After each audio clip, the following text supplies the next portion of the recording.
Hey guys, it's Danny. Today it is a beautiful spring day. Literally, spring finally arrived. We had an extended winter here. Now, don't imagine freezing conditions and snow everywhere, but it was pretty rainy this year and also pretty chilly. But now everything changed, so something's missing in the growth space. Yes, the Vandas are already outside. So to celebrate the arrival of spring, finally, I'm gonna show you a little bit around the growth space as I'm starting to clean out the space, take out the orchids outside. I'll tell you what orchids will go outside, which ones will not, and hopefully I can give you a sneak peek of the Vandas as well. My boyfriend got me a barbecue shed, which is awesome. It has a lot of bars, so I can hang all of my Vandas and more. Their problem is I cannot really film it very well because I would need to show you my neighbors, and that's a privacy breach, and I cannot do that. Although I know YouTubers do, I don't like to take that risk. So I'll try to show you as much as I can with the Vandas.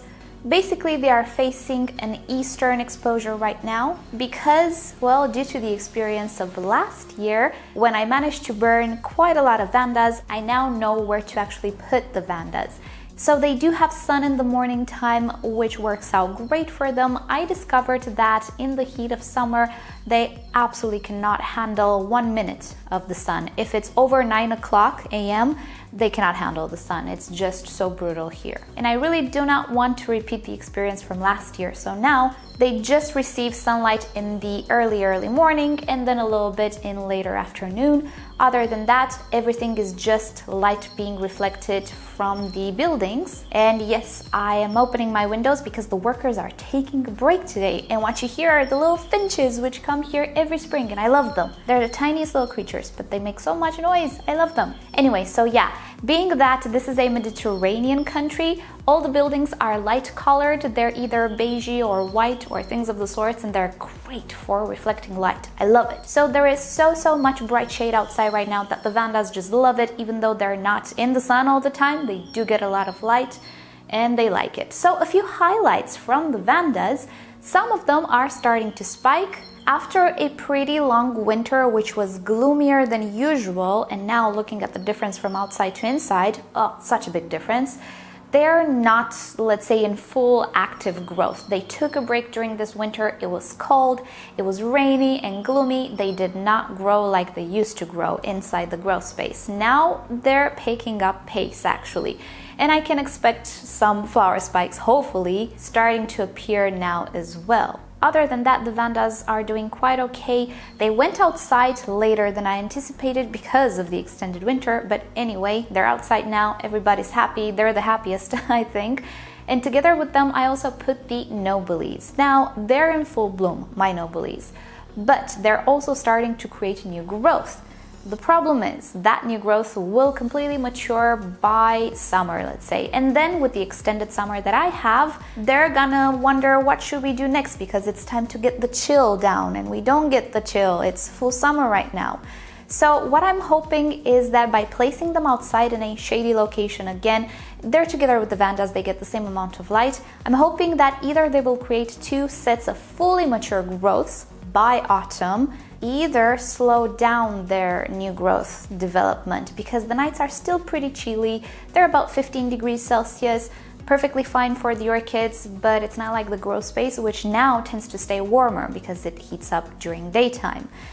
So I'm hoping one of the two will happen. They're glorious, the Nobiles now, but I've had them in bloom much better than this, I have to say. And they are very confused about what they should do. Some of them are mid-growth, some of them have new growths which only halfway matured. So you can imagine the quantity of energy didn't all go into the flowers and the buds.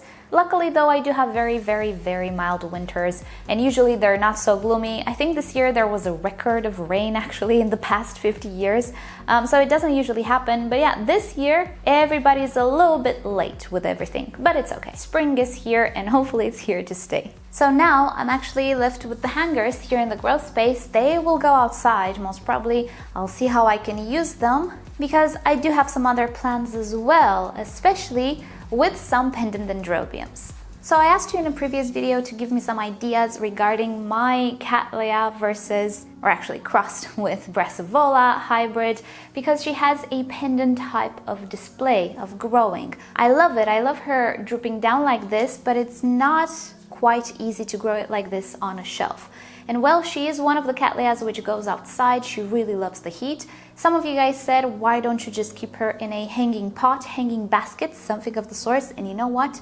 That is what I should do.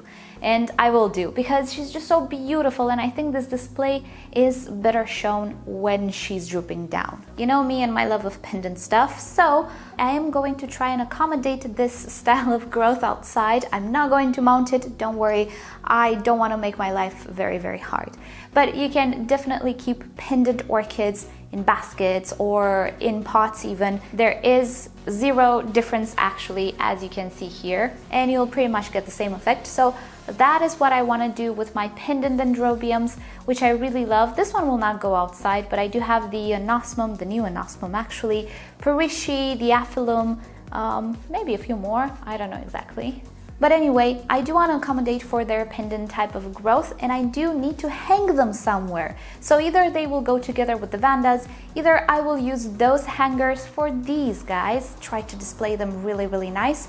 And yeah, just keep them in a hanging pot or basket. I don't think basket, but pot definitely, and accommodate for the way they grow. So that's one of the plans that I want to do this spring when everybody goes outside. Also, we have the little Cattleyas, which will go outside. And you might notice that I have a new little shelf here. Finally, my IKEA brought this wire shelving, which I've been looking for 3 years now. Ever since I moved to Cyprus, I've been looking for this, could not find it. I think IKEA just stocked it and I was there. They didn't even put it on display and I got it. So I only got one for now because that was my budget, but soon enough I will get 2 more to put here, and this white shelf will actually go outside and it will house all of my Cattleyas. I want to maintain the wire shelving inside the grow space because I can actually set the height of the shelves, and as you can see, I have Oncidiums there.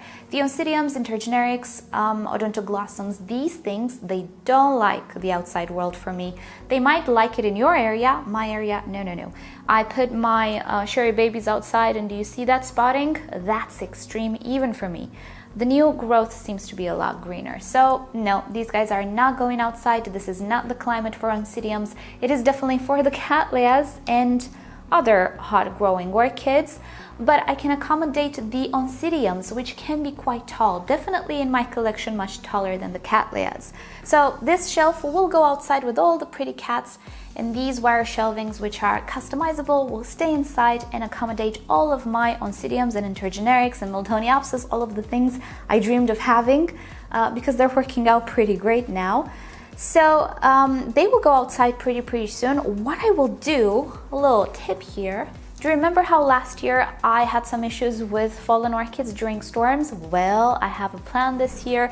I will put a sort of rail or something to keep them inside, but also another very important thing, I will mount these shelves upside down. Here, they actually go inwards, you see? So if I turn it the other way around, it will probably not look as pretty, yes, but it's okay, because it will keep all of the pots a little more secured. So I will unmount or dismantle this before I put it outside, change the position of the shelves, and then put it outside.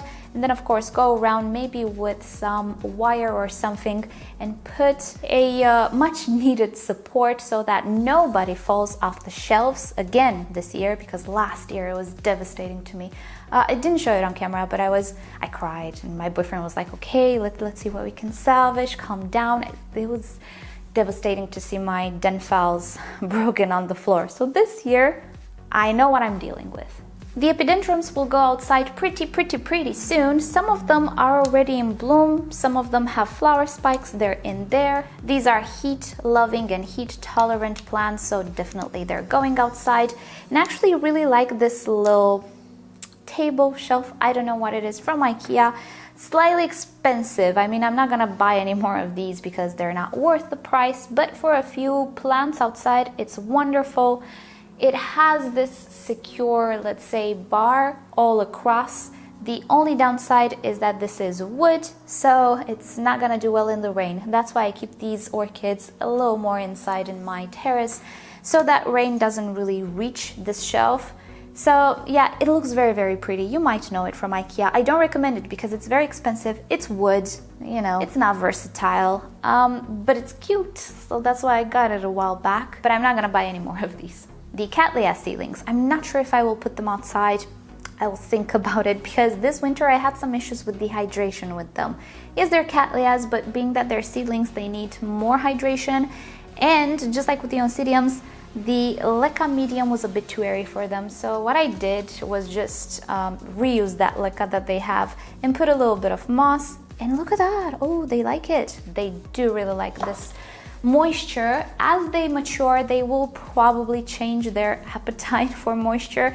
But now they really do need moisture until they mature. So I'm debating whether I should put them outside.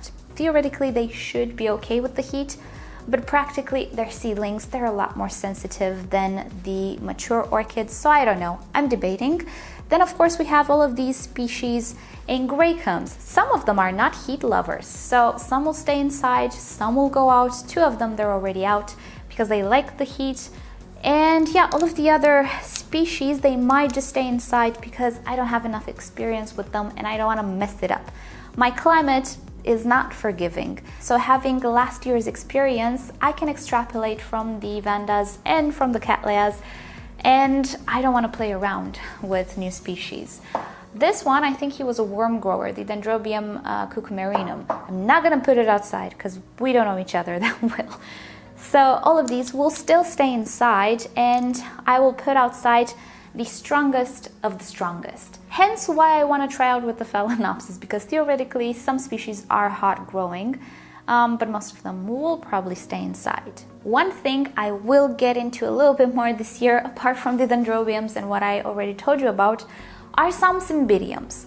The flower shops and garden centers are full of Cymbidiums here, and you know why? Well, it's because they're hardy and people actually keep them shaded in their gardens, and they're okay, and they keep them like that all year round. It's not that they are completely okay and adjusted necessarily to this climate. If we have a cold spell, because it happens, one day things go below 0, they're not gonna have a good time. If they sit in the sun, they're not gonna have a good time. But overall, with a little bit of shading and a little pampering, people actually grow these orchids in their gardens, and I've seen them, and I've talked to my flower shop guy. People actually love Cymbidiums. That's why everything is full of Cymbidiums here. I've never been very into them because I've never had the proper environment for them. I lived in an apartment, I had a balcony which was not very big, not the ideal place for Cymbidiums, but now my terrace theoretically should be perfect for them.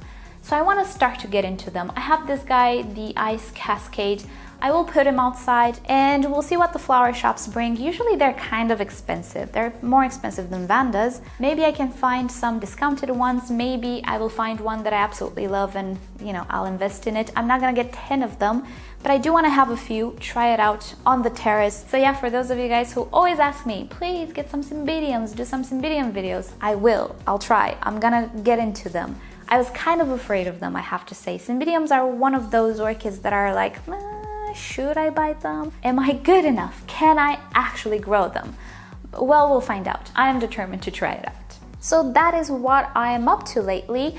There is a mess on the terrace and in my grow space because I'm trying to plant some other plants as well, such as pelargoniums. Do you remember them from my other channel?